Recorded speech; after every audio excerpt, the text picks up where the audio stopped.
decía, la razón por la cual me enfoco mucho en lo teórico es porque yo insisto que debe haber una base escritural con la cual nosotros podemos presentar una defensa, como dice Pedro, con sabia mansedumbre. Esto que yo les voy a enseñar, muchas personas van a refutarlo. A mí me han acusado de loco. Y eso es normal. Lo que necesito que ustedes entiendan es que ustedes no deben de quebrarse la cabeza de querer quedar bien con ellos. La mayoría de la gente no tiene la fe, porque la fe es don de Dios para que nadie se jacte. Nadie puede tener fe por sí mismo, porque la fe es una cualidad espiritual. Entonces la palabra dice que la fe es don de Dios para que nadie se jacte.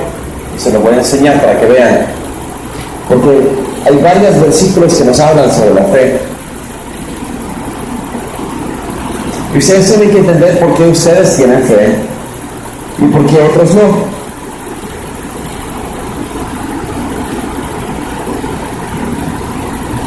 Los discípulos le pedían fe a Jesús. En Efesios 2, versículo 8-9 dice: por gracia sois salvos por medio de la fe. Y esto, la fe, no de vosotros, no la gracia, que la gracia de por sí no es de nosotros. La fe es don de Dios. Y después dice, no por obras, para que nadie se glorie. Entonces, si la fe es don de Dios, Jesús tenía la razón cuando él dijo, nadie puede venir a mí al menos que el Padre me traiga a mí. Eso está en Juan 8. Nadie puede venir a Jesús al menos que el Padre lo haya elegido para tener la fe. Le puedo enseñar otro versículo.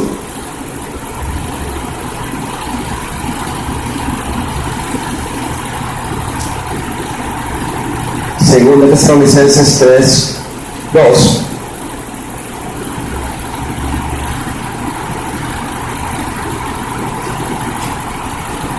Y para que seamos librados de hombres perversos. ¿Por qué? Porque no es de todos la fe. Vamos a tener que orarle al Padre que nos libre de gente perversa que se va a venir contra nosotros para perseguirnos, simple y sencillamente porque no tienen la fe que nosotros tenemos. Entonces yo no vengo aquí a este mundo a querer hacer amigos, porque Jesús nunca me dijo que anda y ve a hacer amigos, anda y haz discípulos. Ese es el mandato que Él nos dio. Entonces, como primer mandato de ser discípulos, tenemos que transformarlos a ellos, así como Jesús nos transforma a nosotros. Entonces, si nosotros empezamos, dice, Jesús, la luz del mundo. Otra vez, Jesús les habló diciendo, yo soy la luz del mundo. El que me sigue no andará en tinieblas, sino que tendrá la luz de la vida. Y esa luz es Jesús. En la luz de Jesús, cuando dice en Génesis que Dios dijo, hágase la luz, fue Jesús el que habló. Y fue su luz la que se manifestó. Antes de que hubiera un sol y la luna, había otra luz. Y dice en el libro de los profetas de que no va a ser va a ser mediodía y no va a haber sol. Y que no va a ser noche tampoco, pero que aún así va a brillar una luz. Esa es la luz de Jesús cuando Él venga. Él es la luz. Y dice la palabra que Él será como el sol. Y Él, ya no va a haber sol en el fin. Él va a ser la luz, como siempre decía. Entonces los fariseos le dijeron, tú das testimonio acerca de ti mismo, tu testimonio no es verdadero. Y respondió Jesús, aunque yo doy testimonio acerca de mí mismo, mi testimonio es verdadero, porque sé de dónde he venido y a dónde voy. ¿Se acuerdan que le dije ayer? Ustedes van a entender de dónde vinieron y hacia dónde van después de este curso. Él sabe de dónde ha venido y Él sabe dónde va. Pero vosotros no sabéis de dónde vengo ni a dónde voy. Vosotros juzgáis según la carne, yo no juzgo a nadie. Y si yo juzgo, mi juicio es verdadero, porque no soy yo solo, sino yo y el que me dio el Padre. Jesús está declarando una vez más que Él no solamente es Él y el Padre en uno mismo. Y en vuestra ley está escrito que el testimonio de dos hombres es verdadero. Yo soy el que doy testimonio de mí mismo. Y el Padre que me envió da testimonio de mí. Y ellos le dijeron, ¿dónde está tu Padre? Respondió Jesús, ni a mí me conocéis, ni a mi Padre. Si a mí me conocieseis, también a mi Padre conoceríais. Estas palabras habló Jesús en el lugar de las ofrendas, enseñando en el templo, y nadie le prendió, porque aún no había sido su hora. Yo me voy y me buscaréis, pero en vuestro pecado moriréis, y donde voy, vosotros no podéis venir. Y decían entonces, ¿acaso se matará a sí mismo, que dice, donde yo voy, vosotros no podéis venir? Y él les dijo, vosotros sois de abajo. Ahora tiene sentido lo que les leí ayer, ¿verdad? Eran de la naturaleza pecaminosa carnal, de abajo, no habían nacido de arriba todavía. Vosotros sois de abajo, yo soy de arriba, vosotros sois de este mundo, yo no soy de este mundo. Estas palabras cobran completamente un diferente sentido después de lo que hablamos ayer. Por eso os dije que moriréis en vuestros pecados. ¿Sustituyan pecado por demonio? Moriréis en vuestro carne de pecado, o en vuestros demonios que habitan en vuestra carne. Porque ¿qué sucede cuando nosotros dejamos de vivir y pasamos nuestro espíritu al umbral de la luz, al otro lado? Todos los demonios que están en nuestra carne y en nuestra alma, ahí nos llevan del cuello al infierno. Por eso un hombre y una mujer que dice ser hombre de Dios o mujer de Dios debe de estar limpio de demonios, porque esos demonios que usted no pudo sacarse son los que van a luchar contra usted para llevárselo hacia el Seol. Y mire lo que dice aquí. ¿Tú quién eres? Entonces Jesús le dijo, lo que desde el principio os he dicho. Y todo esto es porque ellos nunca entendían que Él les estaba hablando de Él mismo y del Padre. Solo los que creyeron entendieron. La mayoría no entendieron. Estas cosas que yo les estoy enseñando, mucha gente no la puede tolerar. Mucha gente no la pueden ustedes enseñar.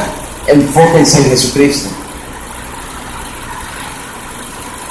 ¿Por qué paso a Job? Job era perfecto en todos sus caminos. A mí me dicen nadie es perfecto. A ustedes se los han dicho. ¿Verdad que ustedes también lo han dicho? Nadie es perfecto. Aquí les digo, dejen de decirlo. Job era perfecto. Y él no tenía a Jesús. ¿Cómo es que Job sí puede ser perfecto si no tenía el Espíritu Santo? ¿Por qué es importante entender a Job? Porque dice la palabra que Job era perfecto. Y cuando Dios habla con Satanás, ¿qué es lo primero que dice de él? Alardea de qué tan perfecto es Job. Y entonces el diablo le dice, ¿cómo no va a tenerte temor Job? ¿Y cómo no va a ser agradable a ti Job si tú lo tienes cercado con un cerco de protección? ¿Pensaron alguna vez qué es ese cerco de protección? Hoy les voy a decir por qué un hombre y mujer de Dios necesita el cerco de protección y cómo se obtiene. Verán, cada camino, cada aspecto de nuestra vida es un bloque del cerco de protección. Entonces, si yo quiero hacer un cerco de protección alrededor de mí, yo necesito un bloque de fe. Después necesito un bloque de generosidad. Después un bloque de misericordia.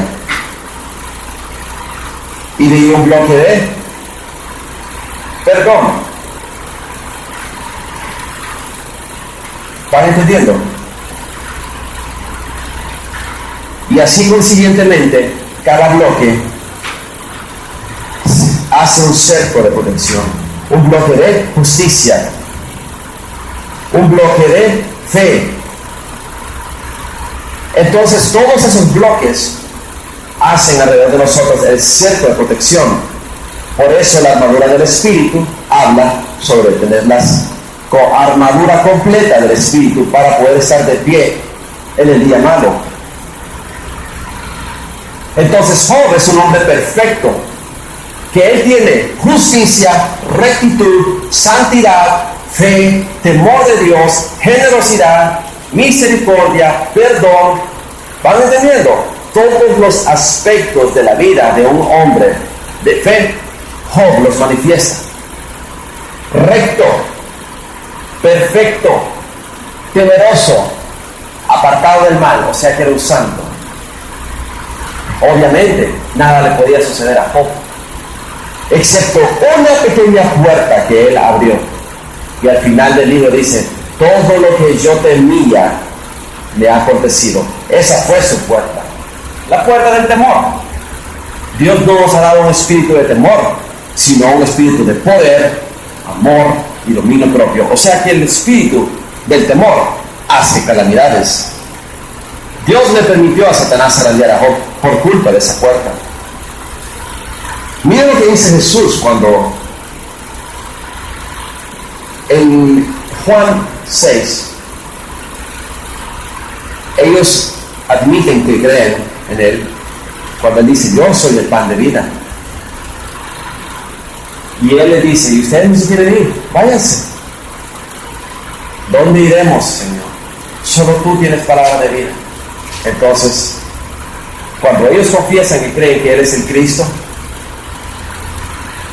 ¿no os he escogido yo a vosotros? Porque nadie puede creer eso, al menos que haya sido elegido. Y uno de vosotros es demonio. Ahora entienden, después de todo lo que aprendimos ayer, por qué Jesús habló así de Judas. Porque no fue elegido para ser salvo, sino que, como dice la palabra, aquellos que son predestinados para esa condenación son demonio. Literalmente Jesús me está confirmando lo que yo les enseñé ayer. Al menos si ustedes renuncian a esa naturaleza carnal de pecado, siguen siendo demonios. Ahí tienen uno más. Úsenlo como defensa. Si ustedes algún día tienen que hablar sobre por qué yo prediqué de que somos demonios, ahí está. Aquí viene la parte importante, para que ustedes entiendan la relación entre el pecado y la carne. Es esclavitud. Y Jesús lo dice clarito. Todo aquel que practica pecado, esclavo es del pecado. Así que si ustedes están en murmuración, son esclavos del pecado de murmuración. Si ustedes están en fornicación, son esclavos del pecado de fornicación. Si ustedes están en ira y contienda, son esclavos del pecado de la ira. Yo cuando le hablé a un hermano en Cristo, porque yo tenía un pésimo carácter, el carácter del demonio, decía todo el mundo, y yo me jactaba de eso. Yo entendí que eso era un obstáculo para mí llegar a ser perfecto. Y entonces yo le dije a él, no, es que lo que pasa es que con mi esposa tenemos un pleito, pero solamente es una vez al mes. Entonces tienes un demonio, me decía. No, hermano, lo que pasa es que ella me saca de mis casillas y ella me pega por lo mismo hasta que yo exploto, pero es una vez al mes. Entonces tienes demonio, me decía. Porque yo te voy a explicar algo. La palabra dice, airaos, pero no pequéis. Ustedes pueden enojarse, pero no pueden explotar en ira.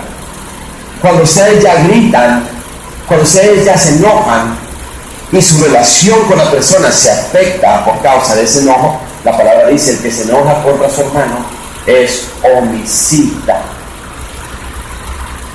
Yo no lo dije, la palabra lo dice. ¿Saben dónde lo dice, verdad? Está en 1 de Juan.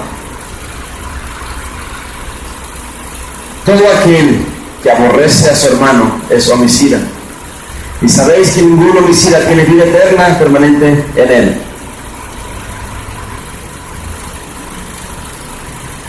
No como Caín, dice el versículo 12, que era del maligno, de Satanás. Mató a su hermano. ¿Y por qué causa lo mató? Porque sus obras eran malas y las de su hermano justas. No os extrañéis, hermanos míos, si el mundo os aborrece. Nosotros sabemos que hemos pasado de la muerte a vida. Ahí está. De ser pecado a ser justicia. De ser tinieblas a ser luz. De ser demonio a ser hijo de Dios. ¿Cómo? En que amamos a los hermanos.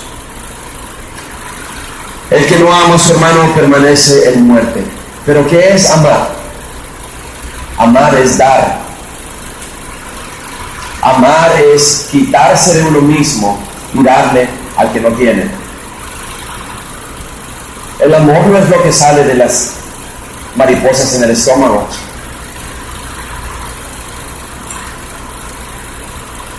De tal manera amó Dios al mundo que dio a su único hijo.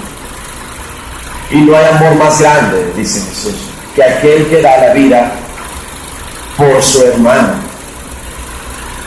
Pero el que no da la vida por su hermano, ¿qué está haciendo? Lo aborrece y lo mata, es un asesino. Solo hay dos naturalezas. O son de naturaleza de Dios que ama, o son de naturaleza del diablo que aborrece. Este es el versículo más importante para mí en la liberación. Aquí encapsula Jesús todo. Todo aquel que practica pecado se vuelve esclavo del pecado. O sea que el que está mintiendo es esclavo del demonio de la mentira. No hay de otra. Es importante que entiendan. Juan 8:34 lo dice, porque mucha gente cree que no tienen demonio.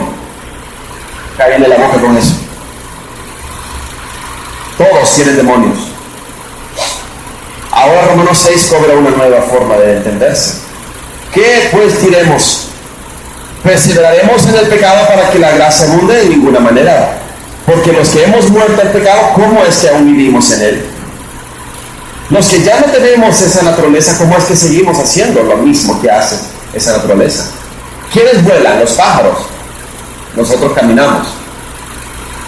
Para poder llegar a volar tendríamos que ser pájaros. ¿Quiénes hablan? ¿Los perros o los hombres? Los hombres hablan. Los perros ladran. Conforme a su naturaleza, así se comporta la criatura. ¿O no sabéis que todos los que hemos sido bautizados en Cristo Jesús hemos sido bautizados en su muerte? Porque somos sepultados juntamente con Él para muerte por el bautismo, a fin de que como Cristo resucitó de los muertos para la gloria del Padre, así también nosotros andemos en vida nueva. Esa es la clave, vida nueva. No podemos seguir haciendo las mismas cosas que hacíamos cuando andábamos en el mundo, cuando venimos a Cristo. Porque si fuimos plantados juntamente con Él en la semejanza de su muerte, así también lo seremos en la de su resurrección. Sabiendo esto, que nuestro viejo hombre fue crucificado juntamente con Él. Nuestra carne puede ser crucificada, el demonio no. Para que el cuerpo del pecado sea destruido. ¿Ahora entienden qué significa cuerpo del pecado? Significa que su cuerpo no proviene de Dios, proviene del pecado, proviene del demonio, es engendro del demonio. Por eso se comporta como demonio, por eso quiere hacer lo que el demonio quiere hacer, y entre los dos hay una relación infatuada de amor. Ustedes tienen que matar esa naturaleza, sofocarla. Después vamos a hablar sobre cómo se hace eso. Y dice, a fin de que no sirvamos más al pecado. Y después dice, porque el que ha muerto ha sido justificado del pecado. Y si morimos con Cristo, creemos que también viviremos con Él. Este es el más importante mensaje de qué fue lo que hizo Jesús exactamente. Si mi hermano Melvin hubiera sido capturado asesinando a 6 personas y lo encuentran con el cuchillo, con marca de sangre, y le encuentran sangre en sus manos y lo ligan a él por medio del ADN al cuchillo y a las víctimas, y no hay forma de que él se escape, lo sentencian a muerte. Si él llegara a morir en esa sentencia de muerte y por milagro de Dios volviera a resucitar, ¿verdad que el juez no puede decirle: hey, está vivo, ¿qué hace vivo? Mándenlo a matar otra vez? Él ya cumplió su sentencia de muerte. Eso fue lo que Jesús hizo por ustedes. Él cumplió su sentencia de muerte para matar con él su carne de pecado, para que lo único que ustedes tengan que hacer es hacerse acreedores de esa carne nueva, justificada, como matando a ustedes sus deseos carnales. Ustedes tienen la potestad de transformar su naturaleza de pecado a naturaleza de gloria, pero deciden hacer lo contrario, por perezosos, porque es más fácil darle gusto a la carne. Ahora entiende por qué Jesús decía: los que ahora tienen hambre serán saciados, los que ahora lloran reirán, porque Él quiere que nos neguemos los deleites de la carne, para que nuestra carne no nos domine. Ese fue el precio que Él pagó. Ese versículo, porque el que ha muerto ha sido justificado del pecado, eso encapsula el sacrificio de Jesús. Jesús es el abogado defensor que no solamente nos ha conseguido que nos absuelva del crimen, Él tomó nuestro lugar en la silla eléctrica, y lo único que nos pide es que no volvamos a pecar.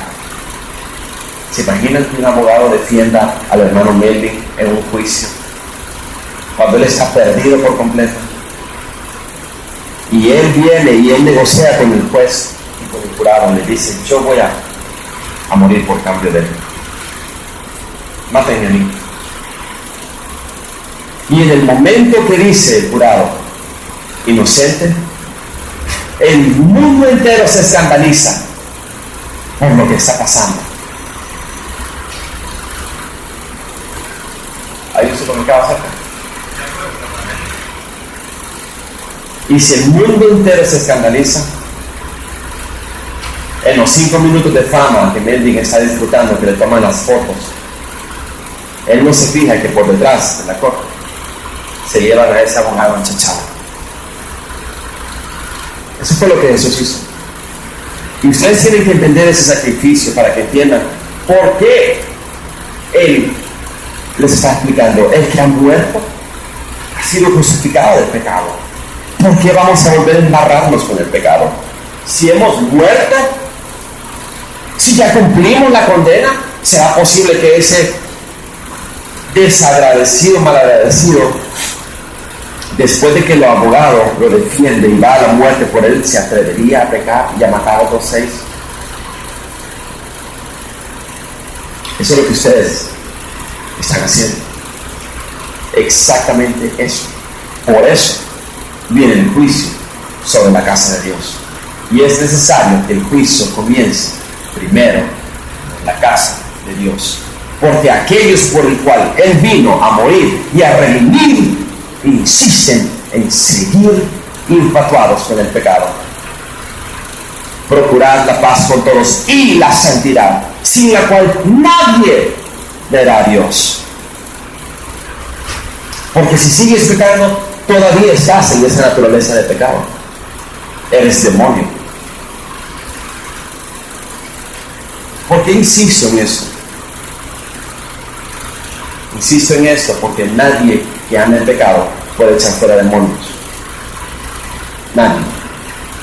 Y hay un pequeño periodo de gracia que van a tener ustedes a partir de que yo ore, que reciban el fuego del Espíritu Santo y yo les ceda mis dones, o les ceda el poder del Espíritu que Dios me ha dado y se los regale.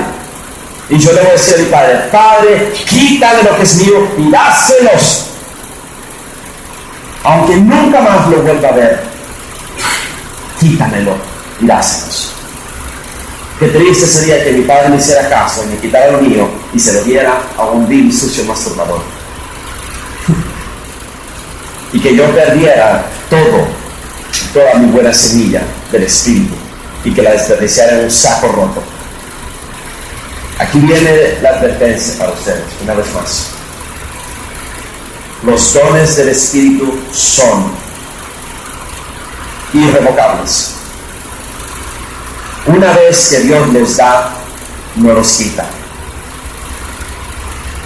Así que no sofoquen la llama del Espíritu con demonios, no contristen al Espíritu Santo, no desobedezcan el mandato de Dios y vivan en santidad, porque recibieron todo el paquete y le deben a Él todo. Si ustedes no andan en santidad, lo que va a suceder con ustedes es lo que dice la palabra. Pero Señor, en tu nombre echamos fuera demonios. No te conozco, porque nunca te transformaste en Él, en esa medida y estatura de Cristo, del varón perfecto que Él demanda de ti. Sed perfectos porque yo soy perfecto. Sed santos porque yo soy santo. No es una negociación, no es una opción, no es un estilo de vida alternativo, es un mandato de Dios. Y si Job lo pudo cumplir, ¿cómo es que tú no lo vas a poder cumplir? Porque eres un arrogante, eres un mentiroso, eres un farsante, eres un demonio fingiendo ser ángel de luz. ¿Qué pues? ¿Pecaremos porque no estamos bajo la ley, sino bajo la gracia? De ninguna manera. ¿No sabéis? Aquí está el otro versículo importante. Miren eso.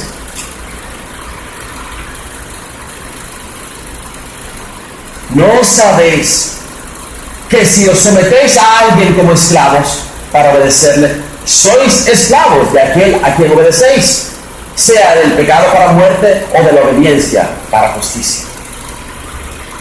Esta es otra cosa importante, porque ustedes no pueden echarle fuera demonios a cualquiera. Tienen que hacerlo en obediencia. Y como ustedes no siempre van a reconocer la voz de Dios, mejor esperen que el demonio se manifieste. Y si se manifiesta, éntrenle por todo, al menos que la persona pida oración. Hermano, ore por mí. Pero entonces viene el otro problema, que ellos se acostumbran a que sea un proceso religioso. Ore por mí, ore por mí, ore por mí. Y todo el tiempo que están pecados quiere que usted venga otra vez a orar por ellos. Déjenles el demonio. Déjenles hasta que los atormente al borde de la locura para que se arrepientan. No les hagan el favor de sacarle cualquier demonio a cualquiera. Si esta persona insiste en seguir masturbándose, insiste en seguir bebiendo, insiste en seguir pecando, dejen que el demonio los haga trizas. Esperen hasta que Dios les diga, ahora. Debe de haber arrepentimiento. Debe de haber arrepentimiento, si no, no están haciendo nada. Porque si obedecemos al pecado, es muerte. Y si obedecemos a la justicia, es vida. ¿Acaso no entendéis que vosotros os convertís en esclavos de aquel a quien obedecéis? Otra cosa, si un endemoniado le dice, ¡ay, a sacarme fuera el demonio!, no le hagan caso. No obedezcan a demonios. ¿Qué se hace con un demonio generacional que tiene crecimiento, aunque está frente haya cambiado su estilo de vida? El pecado generacional se puede romper sin consentimiento de la persona, porque viene de los ancestros. Es un espíritu. Eso lo vamos a ver más tarde. Ahí yo les explico cómo es que viene. El pecado que entra voluntariamente tiene que salir voluntariamente, pero el pecado que entra no con consentimiento de la persona puede ser sacado sin consentimiento de la persona. Así como entra, así puede salir. ¿Verdad? ¿Ven la diferencia? ¿Cómo entra el demonio? Es clave para saber cuál es su derecho legal. Y sabiendo su derecho legal, entonces podemos proceder a extirparlo o a sacar. En el caso de los demonios generacionales o maldiciones generacionales, el bebé no eligió ser maldito. El bebé es víctima de algo ajeno a sí mismo.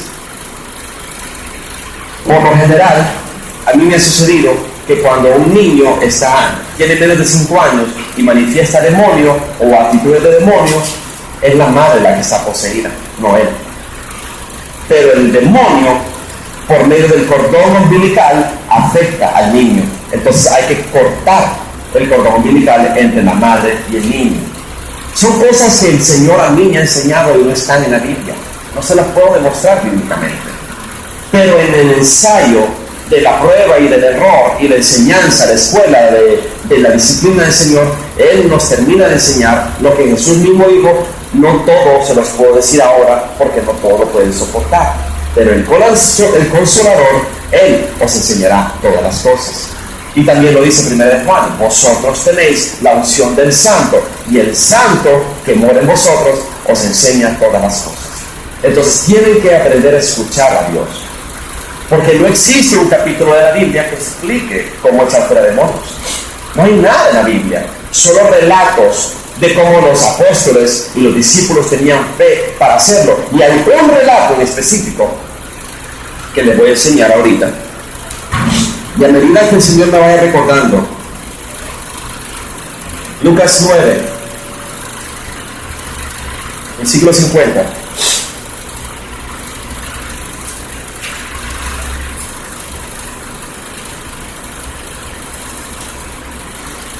Dice, versículo 49, Maestro, hemos visto a uno que echaba fuera demonios en tu nombre y se lo prohibimos porque no nos seguía a nosotros. Eso va a pasar con ustedes también. Hace poco les estaba contando a mis hermanos una anécdota de un hermano que me contó algo que me horrorizó.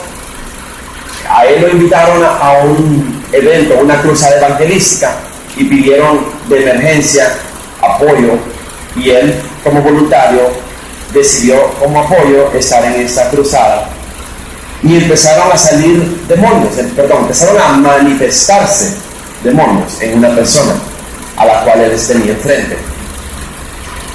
Y dice que él empezó a echar fuera el demonio, pero que llegaron los otros líderes o edecanes o no sé cómo que se llaman, ujieres, y lo cercaron, le dijeron no lo haga,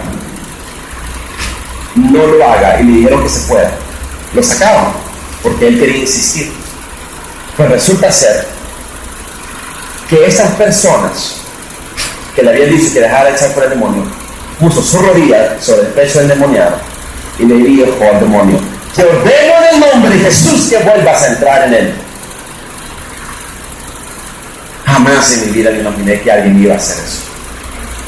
Pero hay iglesias que prohíben que se saquen los demonios. Hay iglesias que lo encuentran ofensivo. Hay iglesias que cuando se manifiesta el demonio mejor se le llevan al sótano o se lo llevan afuera. Sacan a la persona pero no sacan el demonio. ¿Por qué? Habría que preguntarles a ellos, porque Jesús me manda a hacer lo contrario. Y dice, y se lo prohibimos porque no seguía con nosotros. No nos seguía, no era parte de nosotros. ¿Pero por qué? Eso es lo que va a pasar con ustedes. Cuando ustedes vayan a una iglesia, por la culpa de que vinieron aquí, y van a recibir la unción, y van a empezar este ceremonia, capaz las expulsen de la iglesia donde están yendo. A lo mejor el mismo pastor no tiene la autoridad y la santidad para echar fuera un demonio, porque todo se gira alrededor de la rectitud y la justicia que practican y la santidad. Eso es todo. Si ustedes practican la justicia y practican la rectitud y la santidad, se fueron ilícitos cuesta abajo. Es fácil. Donde vayan, van a tener éxito y victoria. Donde yo me le pongo enfrente a un demonio y se manifiesta, es mío. No he perdido una batalla. Se lo estoy diciendo con toda sinceridad.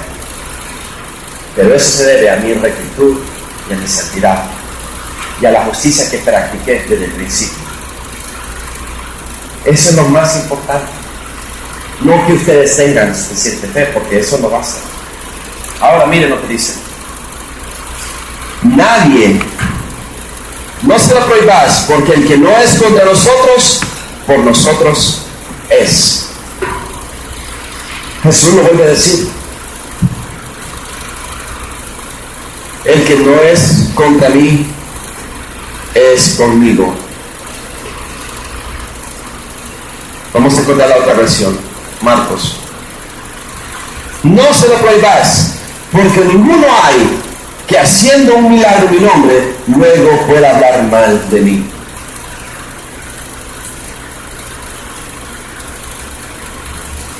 Aquí viene lo que acabo de hablar sobre Jesús.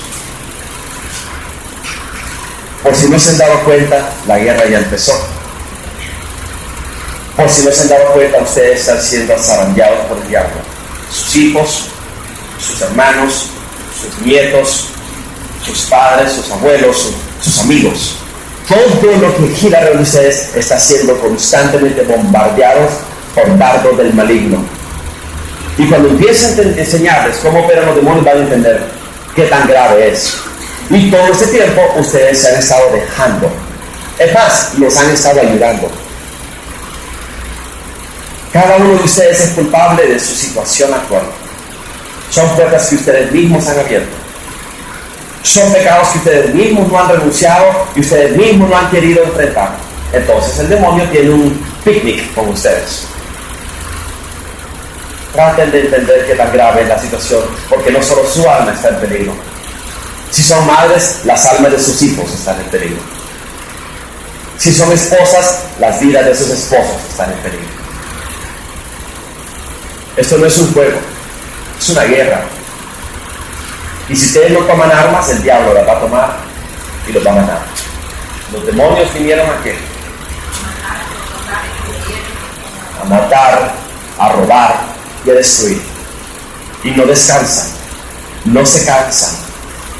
Las 24 horas del día, ellos están constantemente matando, robando y destruyendo todo lo que viene de Dios. Sus oraciones. ¿Se acuerdan que ayer yo les enseñé que había un segundo cielo entre el cielo de Dios y el cielo terrenal? ¿Cómo cruzan sus oraciones? La mayoría de las veces no cruzan. La mayoría de las veces ustedes no saben orar, porque ustedes no entienden que si ustedes siguen el pecado, Dios no va a escuchar sus oraciones. En primer lugar, tienen a Dios como enemigo. Y en segundo lugar, como ustedes no saben llegar directamente a Dios por medio de Jesús, quieren llegar directamente al Padre, sin decir, Padre, vengo ante ti en el nombre de Jesús. Esa es la clave. La mayoría de ustedes saben, Padre nuestro. Entonces sus oraciones no llegan ni siquiera al techo de su casa. Fue Jesús el que por medio del velo de su carne y el derramamiento de su sangre les abrió un nuevo camino para llegar al trono de su gloria, poderse postrar y decirle, Abba, Padre. Si ustedes no saben orar, sus oraciones no llegan al Padre. Es importante que entiendan quiénes son, de dónde vienen y hacia dónde van, para que sepan cómo operar en el reino espiritual. Ahora, miren lo que dice aquí.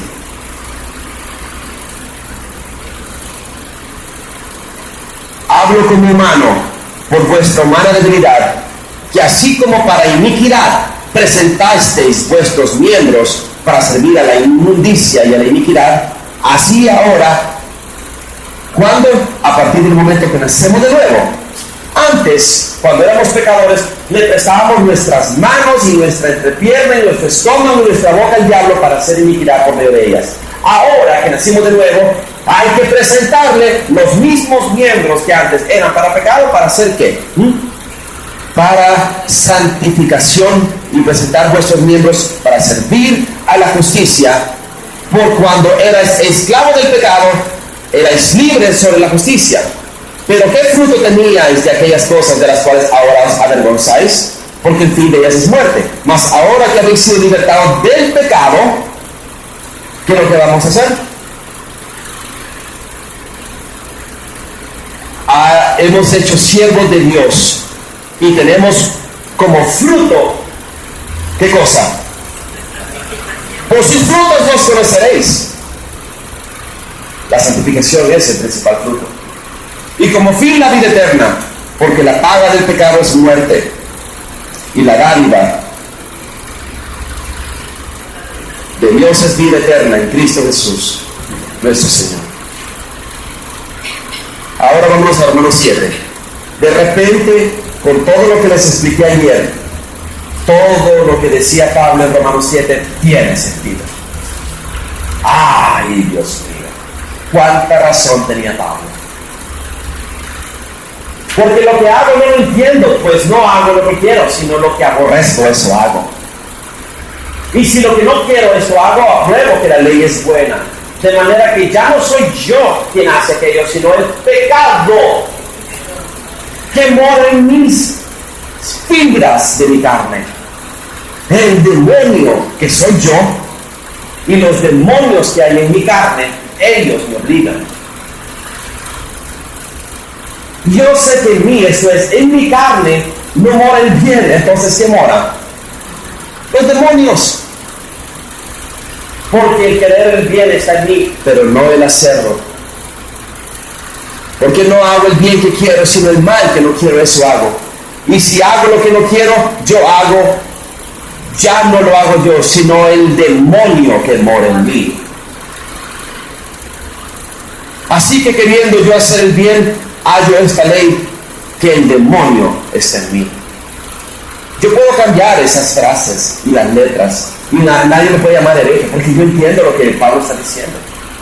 El pecado es sinónimo de demonio, el mal es sinónimo de pecado. Pero veo otra ley en mis miembros, que se revela contra la ley de mi mente. ¿Por qué? Porque la mente es el alma, y el alma está ligada a la carne.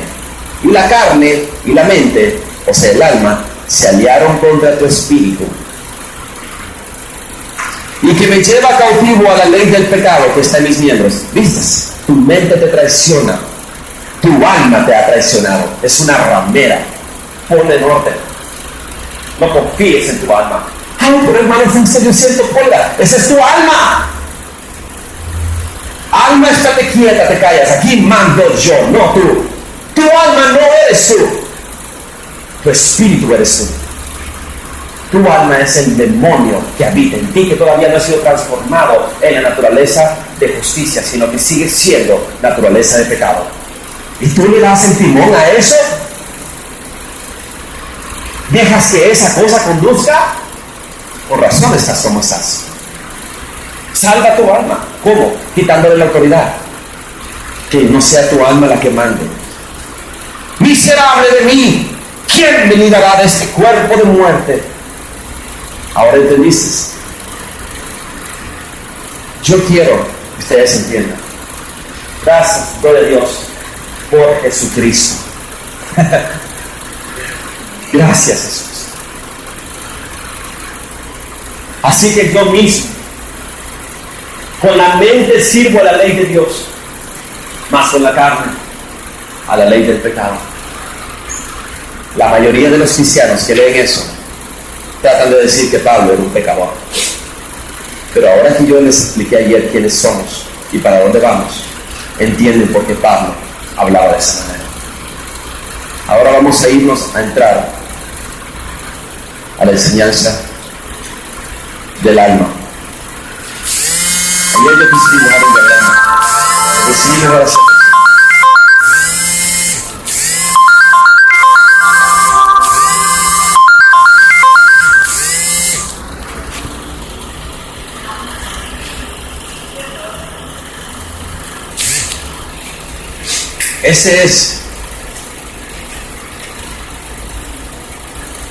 Ese es un diagrama del ser humano. El reino de los cielos es como una mujer que escondió levadura en 3 medidas de harina. 3 medidas de harina porque está hablando del cuerpo, alma y el espíritu. Este es el alma. Si ustedes en su ego, en su mente, guardan resentimiento, pecado escondido, rencor, esa levadura después va a contaminar a su espíritu, que es la fuente de vida. Y una vez que pasa el espíritu, contamina la carne, porque la carne es campo fértil para el pecado. y la muerte. Entonces, si el alma está en conflicto y la carne y el espíritu son opuestos, dice Jesús cuando le preguntan: Maestro, ¿son pocos los que se salvan? ¿Y qué les contesta? Esforzaos por pasar por la puerta estrecha, porque ancho y amplio es el camino que lleva a la perdición y son muchos los que lo encuentran, pero angosto es la puerta que lleva a la salvación y son pocos los que la hallan. Así que yo les voy a decir, hermanos, si ustedes alimentan a la carne los lleva al infierno. Esta línea de horizonte es lo que divide entre el cielo y el infierno. Si ustedes alimentan el espíritu, entonces el espíritu eleva el alma.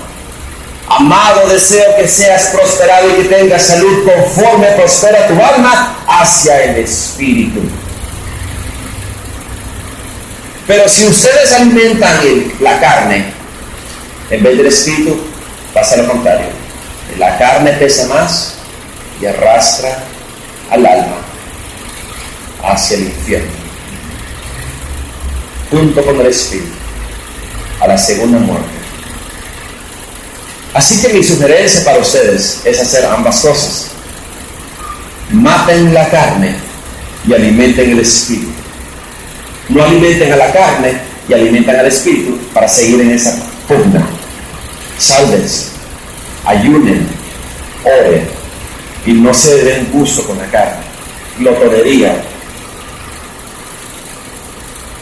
¿Quiénes pueden levantar la mano y admitir que son glotones? Si ustedes están comiendo 3 veces al día, son glotones.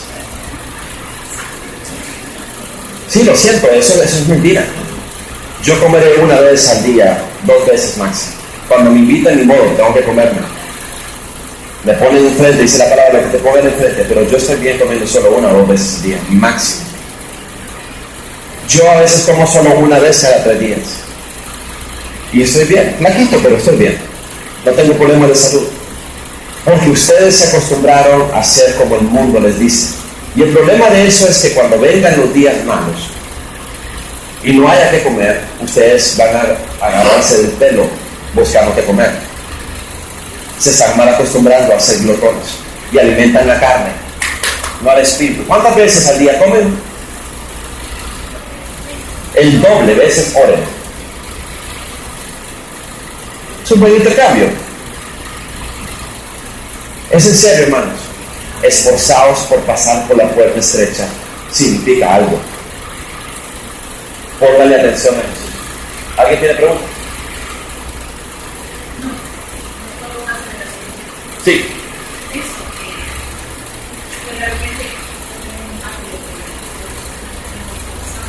Sí, es correcto. La mayoría de nosotros tenemos sobrepeso. Es en serio. La mayoría de nosotros sufrimos de sobrepeso por eso.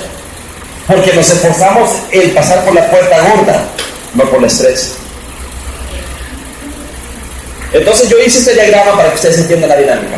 Si yo oro más, ayuno más, ministro más y como menos, mi alma prospera hacia el espíritu. Si yo oro menos y veo más televisión y paso comiendo más y durmiendo más, mi alma no prospera, sino que se hunde hacia la carne y la carne me lleva hacia el infierno. Ahora quiero que se vayan conmigo a Hebreos. Por favor, váyanse a Hebreos.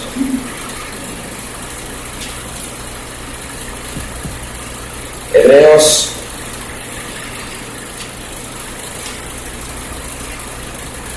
4.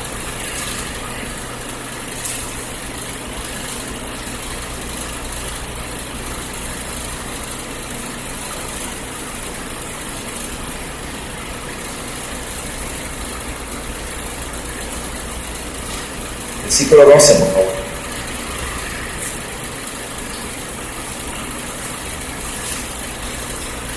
Porque la palabra de Dios es viva y eficaz, y es más cortante que toda espada de 2 filos, y penetra hasta partir el alma y el espíritu, las coyunturas, los tuétanos, y discierne los pensamientos y las intenciones del corazón.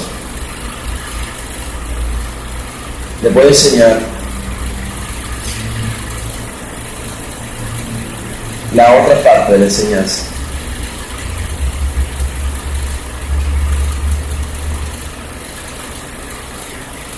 Esto es el alma. Este es el corazón. Y el corazón, hermanos, está compuesto de 2 partes: alma y espíritu. Y dice ahí que la palabra es viva y eficaz, y es más cortante que toda espada de 2 filos, que penetra ¿hasta dónde? Hasta donde está el alma y el espíritu. Entonces, cuando penetra hasta partir el alma del espíritu, de punta a punta, porque la traducción del rey Jacobo, King James, dice de cabo a rabo, por completo, de tajo, parte en mitad. La persona no se muere porque la palabra es viva, y la palabra es Jesús, y entonces mantiene vivo el alma y el espíritu. ¿Para qué? Ya le puedo explicar para qué. Porque entonces separa, y en medio puede entrar el Espíritu Santo. Esa es la circuncisión del corazón. ¿Se acuerdan que Esteban decía, oh incircuncisos de corazón? ¿Se acuerdan que el Señor decía, circuncidaos vuestro corazón? ¿Se acuerdan que Pablo decía, no es el judío el que es circunciso en la carne, sino el que es incircunciso en el corazón? Ese sí es el verdadero judío. Hermanos, este es el corazón, y solo la palabra lo puede partir en 2, porque entonces la palabra obliga al corazón a partirse en 2 para que el Espíritu Santo entre en el corazón y nos convertimos por fin en lámparas encendidas. Antes éramos vasijas de barro, ahora somos lámparas encendidas. ¿Entienden? Y eso solo la palabra de Dios lo puede hacer. Ahora entienden por qué por fe es que vivimos. Muy bien. Saliendo de Hebreos 12, váyanse a lo que Dios nos manda. Vamos a ver la enseñanza de ayer. No contendrá mi espíritu con el hombre para siempre, porque ciertamente él es carne, lo opuesto. Mas serán sus días 120 años. Ahora miren el ministerio de Jesús.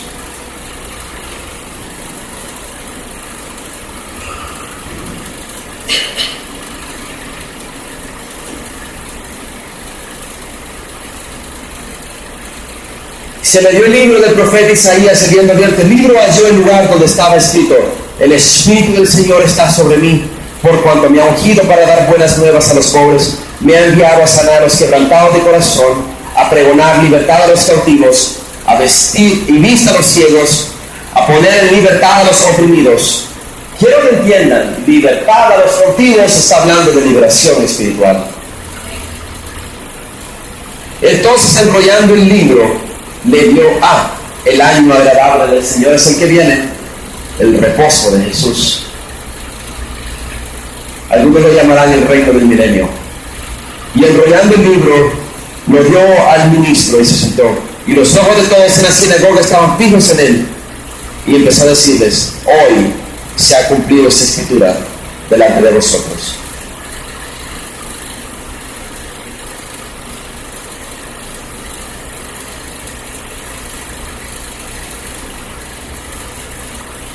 Y respondiendo Jesús le dijo: id y haced saber a Juan el Bautista lo que habéis visto y lo que habéis oído. Los ciegos ven, los cojos andan, los leprosos son limpiados, los sordos oyen, los muertos son resucitados, y a los pobres les es anunciado el Evangelio. ¿Qué iglesia está haciendo eso? Ni uno. No hay iglesias que yo esté viendo que están predicando a los pobres. Todas las iglesias quieren los más ricachones. Le predican a políticos, a empresarios, a millonarios, porque quieren los diezmos. Las ovejas solamente son lana para ellos. Han dejado a un lado al pobre. Muy bien. Vamos a empezar a ver a los espíritus. Ya es tiempo de que empecemos la enseñanza, la parte buena. Muy bien. Isaías 61. A ordenar que los afligidos de Sión se les dé gloria en lugar de ceniza. Está hablando de restauración. Óleo de gozo en lugar de luto. Porque ya nosotros ya no vamos a llorar por los muertos. Los que estamos en Cristo Jesús vamos a darle bienvenida a la muerte, porque sabemos que es hacia el nuevo mundo, hacia la nueva vida, la vida eterna. No es muerte. Y después dice, manto de alegría en lugar de espíritu angustiador. Dice espíritu angustiado, pero en realidad dice espíritu angustiador. ¿Quién de ustedes está sufriendo por ese espíritu angustiador? Ese espíritu de tormento, de aflicción, de estrés. No. Sí. Ese espíritu somete las almas. Ese espíritu obliga a que ustedes no puedan ser fáciles de llevar. Ese espíritu hace que ustedes sean personas desagradables. En vez de ustedes ir a hallar paz, son una bomba de tiempo, porque están angustiados todo el tiempo, porque tienen demasiadas cargas. Y ustedes creen que esas cargas justifican que ustedes se sientan angustiados. No, es un espíritu. Es un espíritu. Espíritu de estrés, espíritu de temor, espíritu de ira, espíritu de contienda, espíritu de celos, espíritu de angustia, espíritu de todo tipo de basura. Son demonios que ustedes no entienden que tienen que echar fuera. Si no están en completa paz, no están en la luz de Jesús. La paz de Jesús es todo. Y el demonio lo sabe, por eso lo primero que va a quitarnos es la paz. Por eso Jesús siempre decía, mi paz os dejo. ¿Por qué decía eso? Ustedes creían que eso era un saludo, que estaba de moda. ¡Hey, qué onda! Mi paz os dejo es todo. La paz de haber perdonado, la paz de haber sido liberado, la paz de haber sido restaurado, la paz de no afanarse por nada. Eso es todo.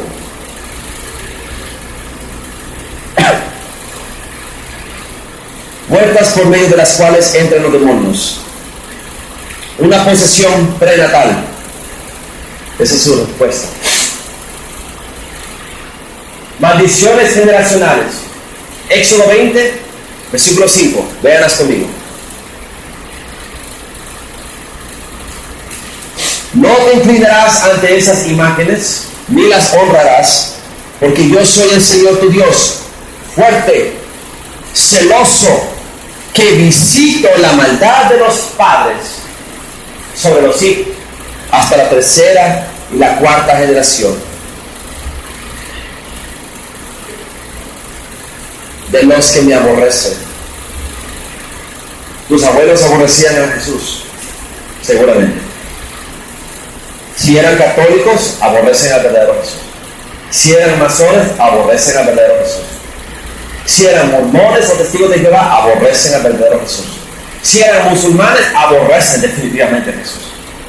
Entonces, cuando los padres pecan de esa manera, ¿qué es lo que hace el Señor? Trae maldiciones generacionales hasta la tercera y cuarta generación. Así es sencillo. Y hago misericordia a millares, a los que me aman y guardan mis mandamientos. Si me amáis, guardad mis mandamientos, les decía Jesús. Así que si ustedes dicen que aman a Jesús, muéstrenselo. Haciendo sus mandamientos.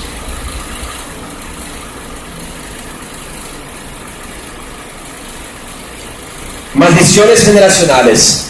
Pecado durante la gestación en el vientre. Hay madres que estando embarazadas fornican con sus amantes o sencillamente practican orgías, sexo oral, masturbación, etcétera, etcétera, etcétera. Entonces los demonios entran al bebé. Rechazo de parte de la madre. Eso sucede con las madres solteras. Muchas madres solteras que tienen problemas financieros rechazan a su bebé, y solo es cuestión de sentirlo para que el bebé lo sienta, y él siente ese rechazo. Y un bebé que siente rechazo, después empieza la rebelión, empieza la autodestrucción. Violencia. Una mujer que está embarazada y el marido la macanea o le grita. Eso abre una puerta de temor. Inestabilidad o inseguridad generan temores. 2 Timoteo 1:7.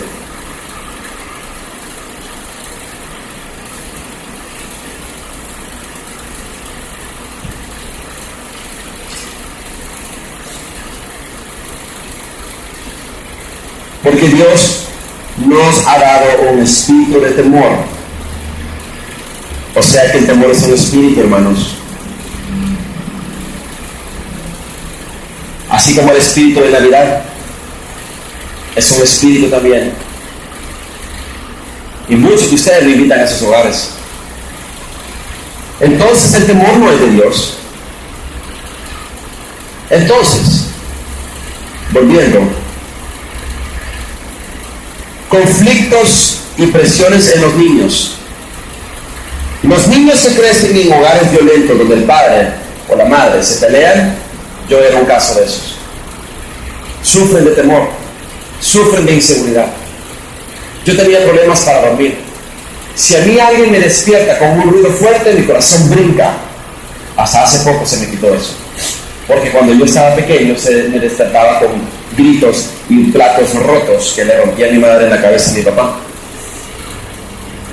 Donde hay hogares con contienda, gritos, ahí está el niño con demonios. Tienen miedo. Promesas incumplidas, eso altera la fe. ¿Quién aquí tiene un padre que no le cumplió sus promesas?